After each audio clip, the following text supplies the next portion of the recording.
어느 도시의 광장입니다. 종탑은 종일 울리고 창문은 닫혀 있습니다.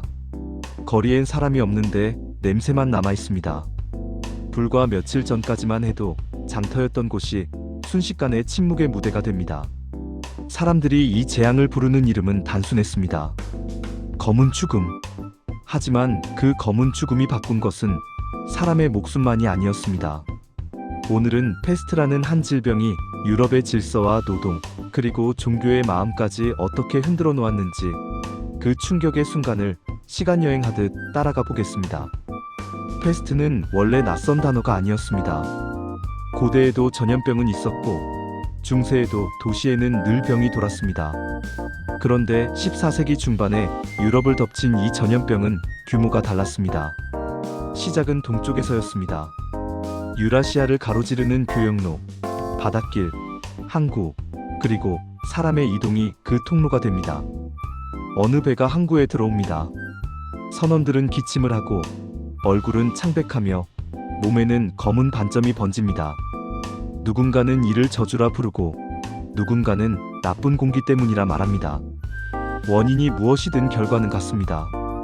병은 도시의 문을 넘어 마을로, 마을에서 들판으로, 들판을 넘어 이웃 왕국으로 퍼져나갑니다.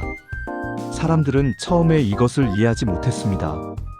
병은 누군가를 건드리지도 않았는데 쓰러뜨렸고 건강하던 사람이 하루아침에 숨이 멎었습니다. 열이 오르고 몸의 특정 부위가 부어오르며 검게 변합니다. 그것은 마치 몸속에서 어떤 불이 타오른 뒤 남긴 재처럼 보였을 것입니다. 치료는 대부분 무력했습니다.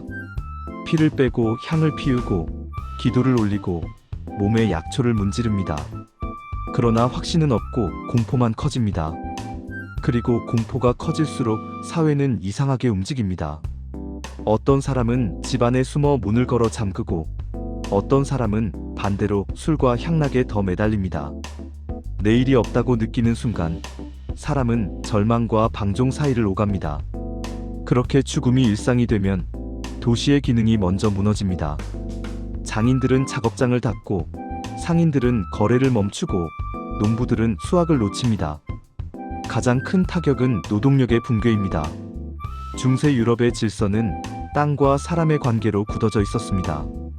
누군가는 땅을 가지고 누군가는 그 땅에서 일하며 그 대가로 보호와 최소한의 생계를 얻는 구조였습니다.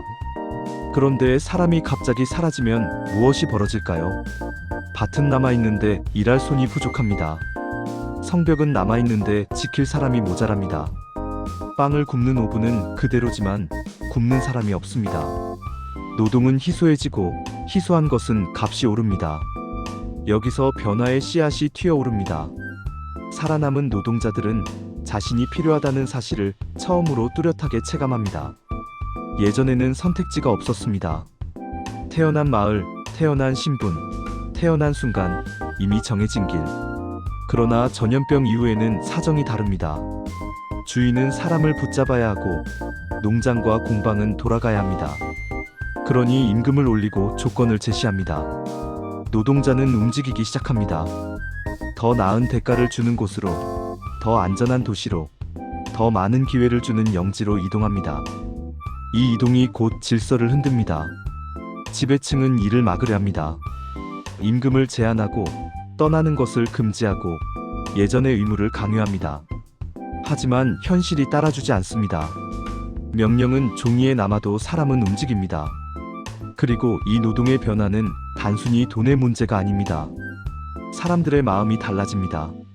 내 몸이 얼마나 쉽게 꺾일 수 있는지, 신분이 얼마나 무력한지, 오늘의 권력이 내일의 무덤 앞에서 어떤 의미인지 체험했기 때문입니다. 왜 우리는 늘 그렇게 살아야 하는가라는 질문이 커집니다. 농민 봉기나 도시의 소요가 여러 곳에서 일어난 배경에는 이런 감각이 깔려 있습니다. 물론 모든 것이 곧장 자유와 평등으로 이어진 것은 아닙니다. 하지만 균열은 분명했습니다. 중세의 단단한 벽에 질병이 망치처럼 금을 낸 셈입니다. 이 충격은 종교에도 닿습니다.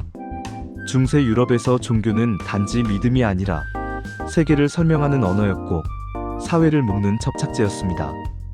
그런데 신의 보호를 약속하던 교회와 성직자들도 병 앞에서는 쓰러졌습니다. 사제가 죽고 수도원이 비고 장례를 치를 사람이 부족해집니다. 사람들은 묻습니다. 우리가 죄를 지어서인가요? 기도가 부족해서인가요? 그렇다면 왜 경건한 이들도 죽나요?